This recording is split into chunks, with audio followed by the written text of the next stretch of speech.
Let's talk supply chain. So welcome to the show, Holly.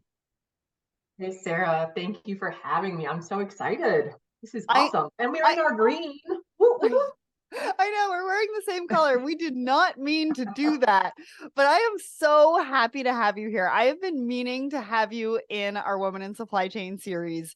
And you and I met back in March 2023 at TPM, and we broke some crab legs together. Absolutely. It was nice to kind of steal away for a more reserved dinner that night. It was awesome to hang out with you ladies. And we took what are those, the rickshaws? Yes, the That was so much pedicab. fun. That was so much fun. I think one of ours broke down. Oh, it was a whole adventure. And we Yeah. really got to know each other throughout TPM and then on Yes. that dinner. And honestly, I'm just so glad that we're connected and just to get a chance to really dive a little bit deeper into your journey and what your career has looked like. So it seems that you've been in logistics your whole career, which is funny because a lot of the guests I have on the show have a more winding journey to supply chain. My background is fully logistics as well. So how did you get into it? Did you always want to be in supply chain or logistics? Like, talk to me about this. So it's a dirty little secret, but my undergraduate degree is in English literature. So did not plan to go down this path. It's a very circuitous path, but I actually thought I wanted to be a teacher. So I actually, for undergraduate, I did 2 years in education, and then I realized handwriting books were not for me, and I just focused on English and philosophy. But honestly, the job that I got out of college was for a company called Playtex Products. And they were just looking for someone with a bachelor's degree to come in as an international logistics coordinator. And I was like, cool, yeah, sure, I'll throw my hat into that. They were willing to train me. The pay was good. And so I took on that role, and it really got me involved in the world of international shipping, understanding, Incoterms, understanding freight, the movement of freight, both inbound and outbound. And so it was pretty neat, and it really got into my blood from there. And from that point, I've kind of traversed all over the place, in manufacturing as well as retail environments, and really just kind of honed my skills as a logistician as well as just in supply chain in general. Yeah, just getting better and better and better. And you spent a year, I think, managing the logistics and transportation of big traveling events like the circus and Disney on Ice. Like, what was that like? Because companies are out here complaining when they have to move sofas or rugs. You were transporting whole shows, and I'm so fascinated about this. So tell us Yes. all about it. It's an interesting day when you have the conversation with your parents and you say, I'm running away to join the circus. And while I technically did not run away, I did work for the parent company of Ringling Brothers, Barnum and Bailey Circus, and Disney on Ice. And so, yeah, I know. Like when people complain about boxes, I'm like, yeah, oh, you're moving refrigerators. Have you moved an elephant?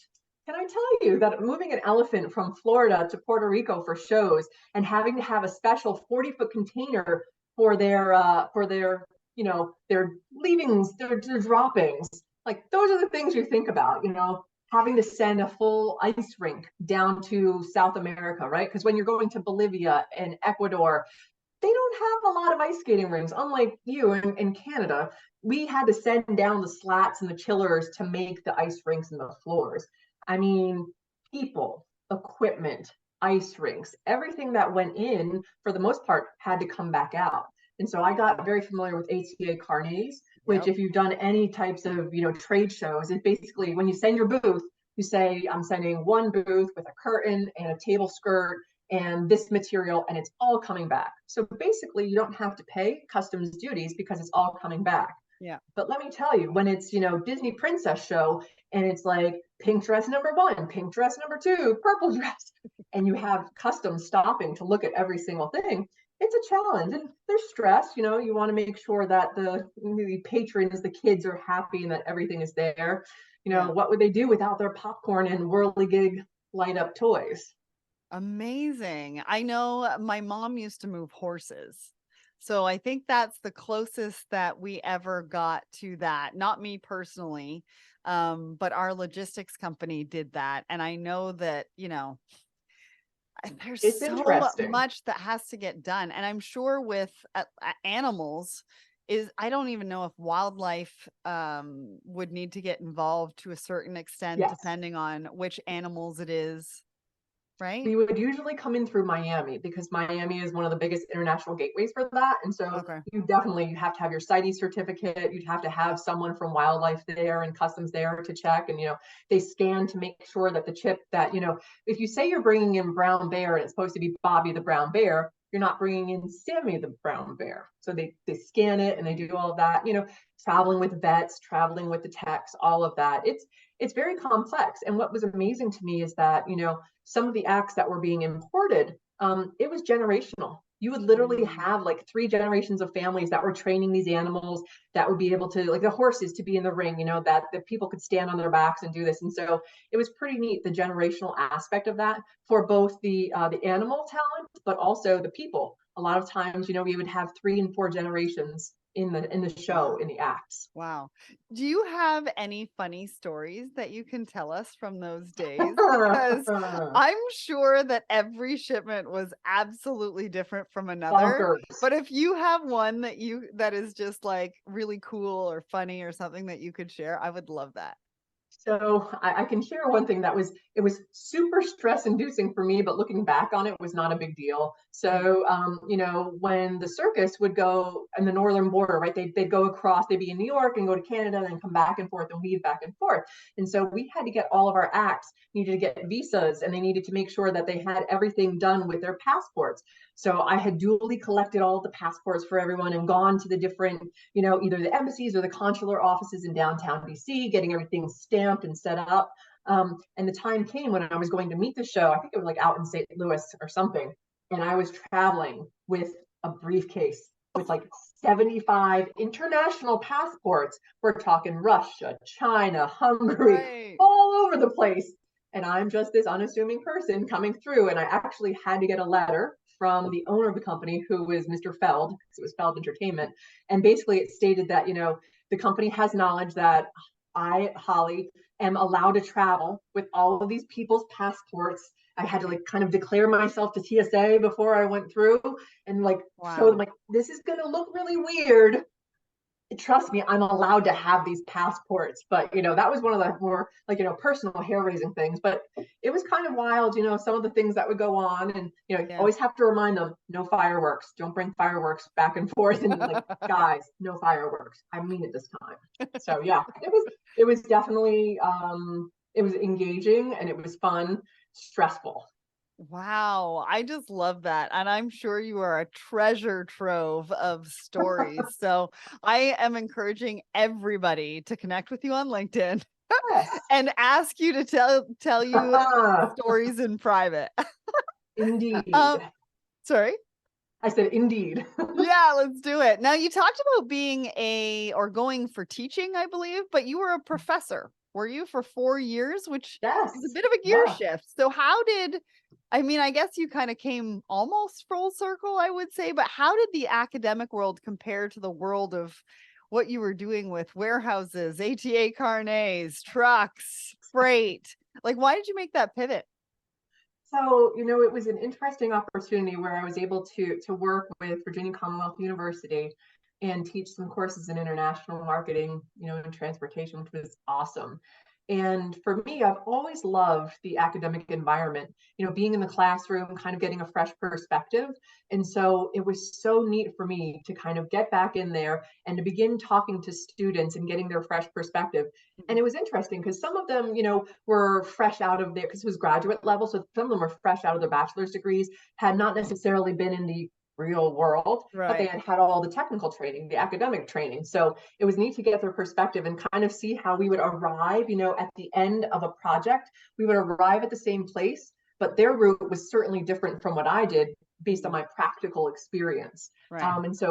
And yeah, being a professor was one of the things that I kind of had always had in the back of my mind. Like, I would love to do that.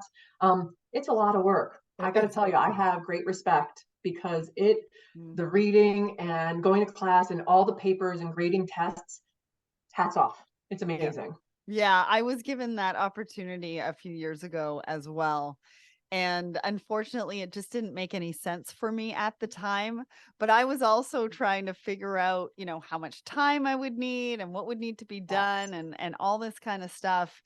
And it's a lot of work. And I echo those sentiments, hats off to those who are professors and who are doing the educating because it is a lot of work. But so now you're on the other side. You're currently studying for an MBA and Masters of Supply Chain Management at VCU.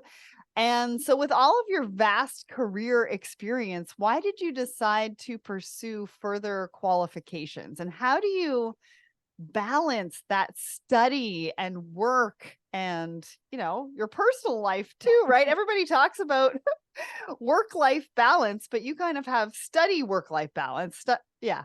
Exactly. Yeah, it's interesting because you're right. Like I have achieved a lot in my career, but feedback from one of my mentors was that if I really did want to take the next step forward to move into the C-suite, I should probably obtain my MBA. And Okay. so I decided to go for a dual enrollment, right, for a Master's of Supply Chain Management and MBA. Because I like adding letters to the end of my name. Who doesn't, right? Like the more letters, the better. You overachiever. It's like, why do one degree when you can do two? Yeah. It was just something that in order to take the next steps, right, to really get myself to where I see in the future, it's a necessary step. And the program at VCU is fantastic, and I've really enjoyed it. And in fact, right now I'm in a SAP ERP and supply chain management class, a summer intensive, which is intense. But it has been a challenge. And what I have found is that in addition to devoting the time to be in class, right, because there's the physical time for class, I've really had to carve out for myself certain times. And unfortunately, it's come like in the weekends. So like early morning in the weekends, like 5 a.m. to 10 a.m. And I kind of knock out my reading, my lessons, any projects that I have to get done. And then, again, prepping before class. It's tough. And I have to say, I do have a demanding job, right? I don't work the normal 40 hours, right? You probably add 20 to that for my work. And putting this there. But my husband and I, we talked about it and we recognize that, in order for me to really get to that point of achievement in my career, this is something that I wanted to do. And he's fully on board. Means that we either eat out or we we have like quick eats for dinner sometimes. And I don't mind that. I don't mind that at all. Well, and I also think, it's a perspective on what it actually means and how it's short term.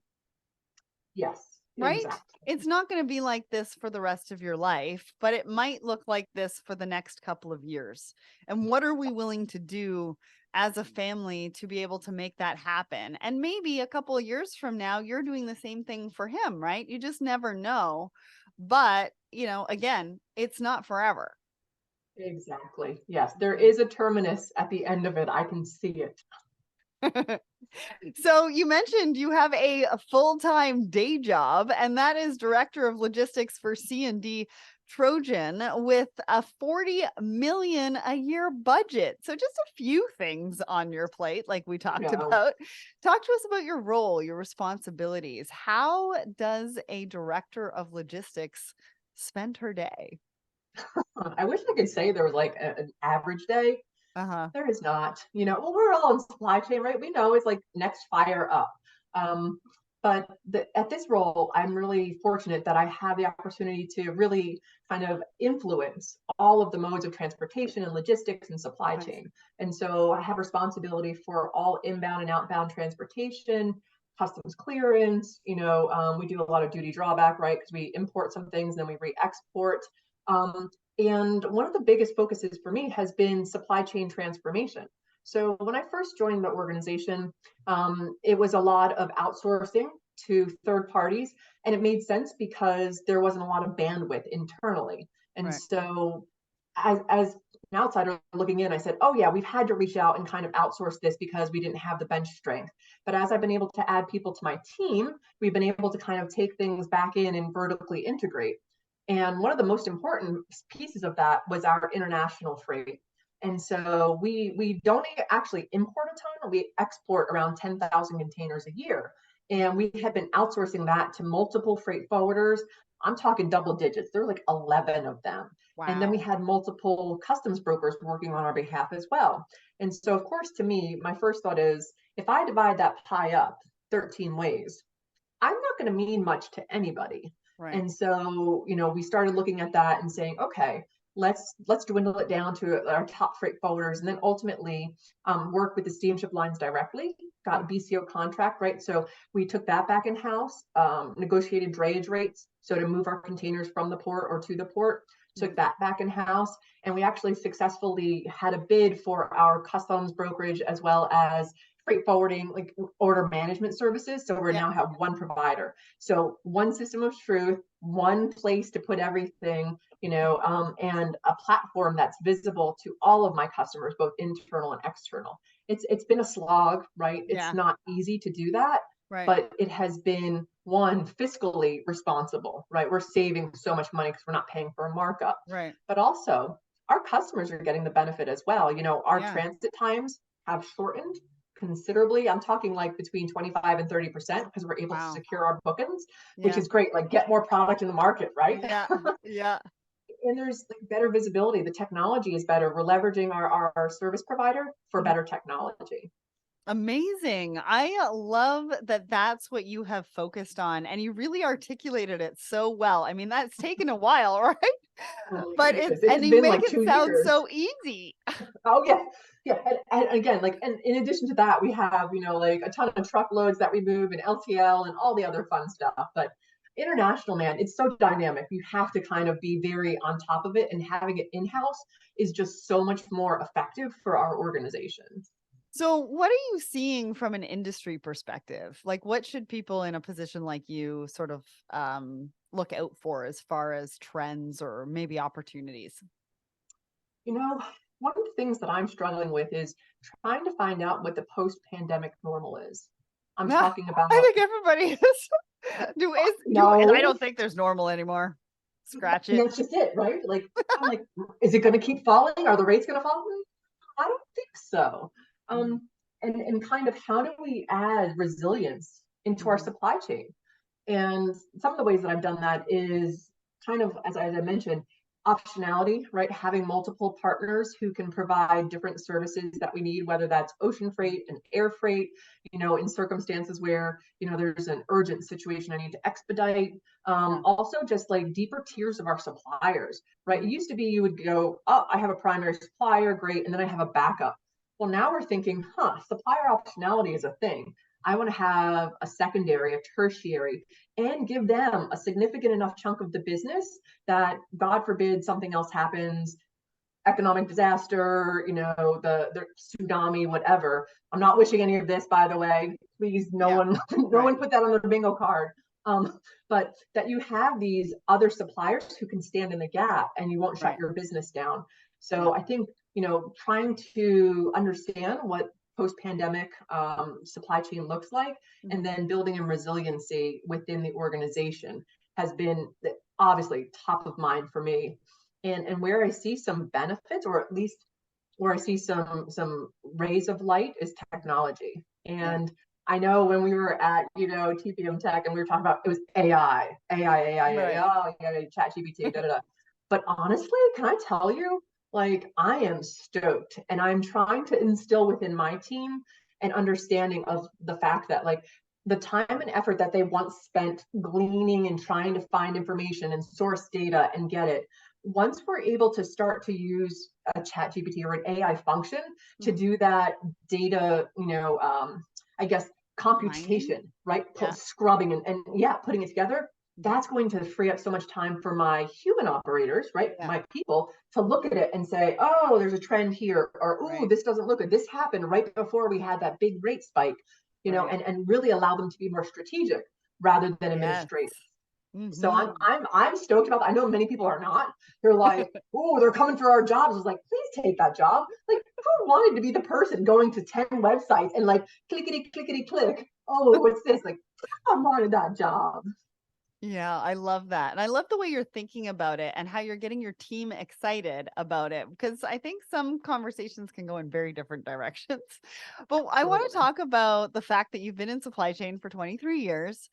What have been some of the biggest lessons you've learned, and how do you think the landscape of the industry has changed for women? So yes, 23 years. I hope that I'm aging well. I the pandemic definitely aged me a little bit, but Listen, I think I'm at 25. You're okay. okay, okay. I think we're in good company, right? We are vintage. Thank you very much. Uh, but yeah, I honestly, and I think about this a lot. And whenever I chat with folks who are in the business, right, and just even if it's in like, going to lunch with someone, to me, one of the most impactful things has been the Amazon effect. Mhm. And by that, I mean, people like visibility. I can tell you that when I first started, it wasn't expected that like I could have instant gratification and look and see where my product was. Right. But now, thanks to Amazon, I can look on my phone and it says, your package is 3 stops away. Your package is 2 stops away. Your package is here. And so much of that has translated into the supply chain world that it really has forced freight forwarders, carriers, service providers to up the ante because I Mhm. do want that. I want to know, like from an LTL provider, I want to know where my 2 skids are. Where are they? When are they going to deliver? Because my line, my manufacturing line might Yeah. shut down if I don't have that. Mhm. Right. And so I to me, remember that's an getting those exciting, calls. right? I It's remember getting those calls. Where's our shipment? Our line is yep, gonna go down. yep, and force Uh, majeure and liquidated damages and all of those things, right? Like, so that aspect, it's changed in the expectation, right? We're all like, I want to know where my stuff is. And so mhm. that's been pretty neat to me. And as far as with women, oh my gosh, let me just tell you that, back in the day, it was very rare to see someone who was other, whether it be your sex, your nationality, your background, any of those things, right? Like it was very homogenous. And Mhm. so I even talk about, when I first started going to TPM, 10, 12 years ago, it was very homogenous. And the changes I've seen over the past 10 years have been fantastic.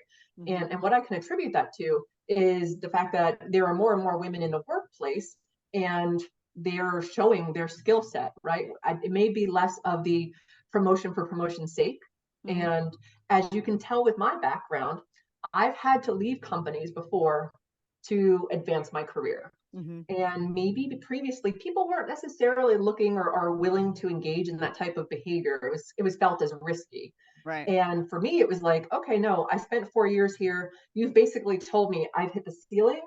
Okay, thank you. I appreciate it. And if you're not able to help me grow and achieve what I'm looking for, I have to look elsewhere. And Right. so I hope that that's part of it is that women have taken it into their own hands to say, like, hey, I can do better. Like, I don't have to be the person behind the scenes. I Mhm. can be the person presenting to the board or to the executive team. Yeah, and I think we do that too often, right? Is we think, "Oh, it's okay. We'll just be in behind the scenes," and but we have Everyone so knows what I do. yeah, Not true. You not have to true. be expressive. And one of the coolest things that, if I may, one of my mentors, it was awesome. He had joined the company like a month or two before, and I had a layer in between us. And he had asked for my direct manager and him and I to have a sit down. And I'm not just the type A, I'm a type A plus. So Are I you came in with really? my handy dandy worksheet and I was like, here are the projects I'm working on. Here's like the next 12 months, and here's the blue sky initiative. And he sits back, he looks at me, he looks at my boss, he looks at me, and he says, Holly, I'm going to have to take the invisible wrap off of you. People are going to know who you are. And I'm getting a little choked up because that to me, it was like, yes, I am seen, I Mhm. am heard, I am valued. And that was fantastic. And I had such tremendous support from that leader. And I will always be thankful to him.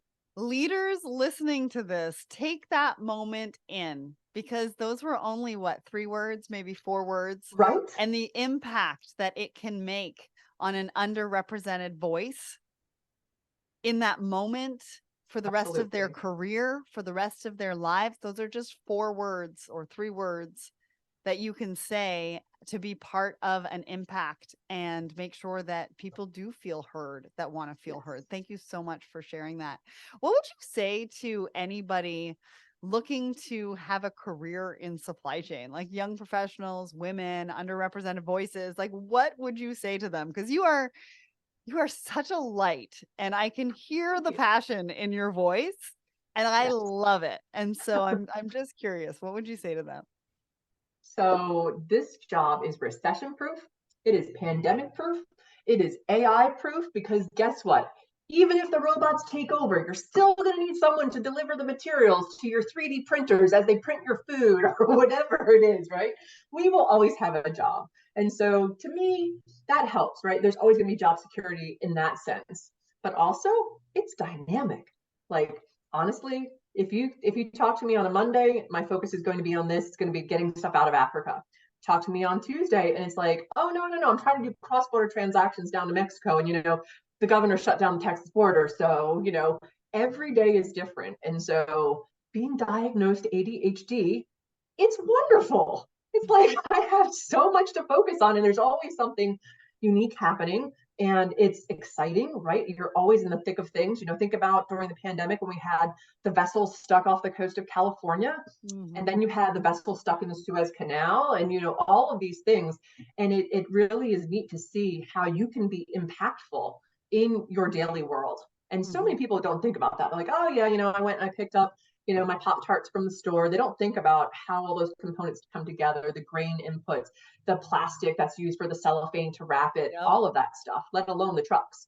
And I just think if you have any inclination about like how things are made or how stuff gets done, supply chain is awesome. And it's diverse. Procurement, inventory control, logistics, distribution, quality. All of these are disciplines within supply chain that you can kind of immerse yourself and become an expert. So many things. Now, throughout this conversation, you've talked about mentors that you've had, Yes. but I want to ask you, why is a supply chain champion? Why is that your key to success? Because you call yourself a supply chain champion. What do you mean Yes. by that? And why is having a supply chain champion in your organization so important? I think I'm going to have to trademark it. Maybe I'll get a nifty shirt like you and I'll put like supply chain champion on it. But Yeah. to me, it's okay. Supply chain is typically viewed as a necessary evil within organizations. Specifically, I'm talking about manufacturing or retail environments, right? We're a cost, we're overhead. Oh, we have to pay for the DC. Oh, we have to pay for new fork trucks, all of these things, right? And I think the pandemic, although terrible in many, many regards, has shifted a focus or a light upon supply chain that I've been striving to kind of turn that and show it and educate my executive team, right? To champion the fact that, yes, we do need visibility. Yes, I do need systems. Yes, I do need bandwidth and extra people on my team. And here's why. And kind of really giving a real world perspective of what the cost is, why it's here, and what we can do to influence it. And Right. without having someone on your executive team who can be a sponsor for you or has a rudimentary understanding of the SCFI or the DAT or any of the indices, I pull, the Freightos Baltic Index, right? I pull all of these things and I share it on a consistent basis and I provide it in a very digestible format, right? And I answer questions. And again, being a supply chain champion is simply understanding that without the supply chain, right, of inbound inputs or outbound goods, you don't have industry. So truly, you need to have awareness and understand what the impact is to your business. Well, and I think it's also somebody who can communicate internally in Yes, the language that everybody else will understand. exactly. Yes. Right. And so they understand the importance of supply chain. They understand what it brings to an organization. They understand the ROI, but they can also communicate all of that in a way that people can understand. One of the things that I always joke and say, you can say to me that you're a master of a subject when you can talk about it in a way that like a second grader can understand. Right. Now, I'm not saying there's a correlation between executives and second graders, but if you can kind of break it down into concepts that are really universal, right? And you can show the value proposition to whoever your listener or your audience is, Yeah. guess what? Like that just shows like, yeah, you can go into the details. I can get into the weeds with you and kind of talk through the past Yeah. history of the past 5 years if you want to. Mhm. Or you can trust me as the SME, and I can kind of share with you and kind of get my team up to speed on those points that are necessary. But again, like you also have to get everybody from different levels in the organizations excited about what you do in supply chain because it touches everybody's day to day work, right? In a Yep. variety of different ways. And if you can communicate it to them, get them excited about what you're doing, you actually also infuse the excitement back into what they're doing as Correct. well. And so I think that's also the heart of heart of a champion, right? Well, Right. I mean, not just supply chain, excuse me, but all across industries and sports and all sorts of things. So, one Yeah. question I have for you, what's your proudest moment? What's your biggest achievement? Ooh, that is tough, right? You know, I have really worked to establish myself as, someone who is respected in the industry, who has good background, is able to communicate, trends and kind of postulate what's going on. And, we met at TPM and I've spoken there, I've spoken at different conferences. But back in 2021, I was recognized by Virginia Business, which is a magazine here distributed throughout the Commonwealth, as women in leadership, right? It was their inaugural class. Thank you. Mhm. And I was recognized for my contributions to supply chain. And it was really neat because kind of just to revert back to what we talked to, 20 years ago, there weren't even many women in the executive ranks of supply chain, let alone those getting talked about and actually highlighted or championed. So that's pretty neat, I have to I say. love that. Congratulations. Thank Now, you. before we go, I want to ask you what advice you have for people following in your footsteps, but I also want to know what's next for Holly. What are you looking forward to? What are you doing? Yeah, so I guess my advice would be to engage. Mhm. And by that, I mean, ask questions in your organization. If you find a discipline to be interesting, try to insert yourself, go to meetings within the organization, or even just, look up YouTubes or podcasts. Right. Sarah's a great reference for that. And Thank you. basically, kind of imbue the things that you find interesting into your day-to-day work. And in doing so, you'll kind of present yourself as open to opportunities, that are out there. And while a lot of times people look at it and they're like, oh, if you're not an accountant, right, you don't have a CPA, you don't fit in this box. I feel like with logistics and supply chain, we actually have very permeable walls, right? Our box is very freeform because people come with all different backgrounds. And that's what makes us awesome is our diversity of experience and what we're doing. And so I would encourage organizations not to say, well, you haven't studied at the University of Georgia and gotten your master's of supply chain or whatever. Like that's not necessary. People with a coding background or an IT background are fantastic. I have someone on my team who can code in Q and R and Python and all of this. I'm like, do you know how awesome it is to tell IT, I got this. Like, I got don't worry this. about it. I'm going to write my own query and my own Yep. reports. I got this. Amazing. And so again, looking from unique perspectives that someone coming from customer service or maybe even the AP team would have a really good chance in the supply chain organization. So Yeah. like engage, of course, be a supply chain champion, right? Yes. That's what you're all about. And so what's next for you? Well, as we mentioned, full-time job, taking classes. But honestly, this summer, I really want to just focus on family time, Mhm. enjoy the summer. I'm going on a family vacation. We're going to Australia, so that's going to be awesome. And really taking the time to have that work-life balance. So often, you hear about folks who are burnt out, who don't have a good support system. Being able to trust my team to handle stuff while I'm, 14 hours time difference away and really not able to engage, Mhm. trusting that, our dog is going to be fine here with my in-laws for 2 weeks and stuff like that. I've struggled with that a lot in the past, my work-life balance, right? And I used to be the person, remember Blackberries? And the Blackberry had that little blinking light at the top of it. Oh my I goodness. was the person that was Yes. like, oh, it's 11 o'clock at night. I need to look at this. And putting barriers, or not barriers, boundaries, right? Putting parameters in place to really kind of Yeah. safeguard my family time and my personal time Mhm. is something that I'm still working to establish. Honestly, taking that time for myself, whether it's just to, read a book with a glass of wine or unwind in my, my soaking tub, those are the things that are important right now. Everything else is going to be there. That's the other thing, Sarah. Trust me, the work will always be there when you get Always. back. I know. I hear you on that one. Well, Holly, you and I can talk for hours. You are such an inspiration to women, all young people out there. You've built an enviable career in a male dominated environment. You deliver huge projects, manage huge budgets, but you do it with such humility and with a smile on your face, too. You're a testament to what can be achieved in the industry with passion, dedication, and drive. So, if any young people listening were wondering if a career in supply chain was for them, this is your sign. Listen to Holly, Do dive it. in, and get involved. So, did you have a guess at today's big question? At the top of the show, I asked you what percentage of companies with high performing supply chains achieve better than average revenue growth within their industries? Well, it's a huge 79%.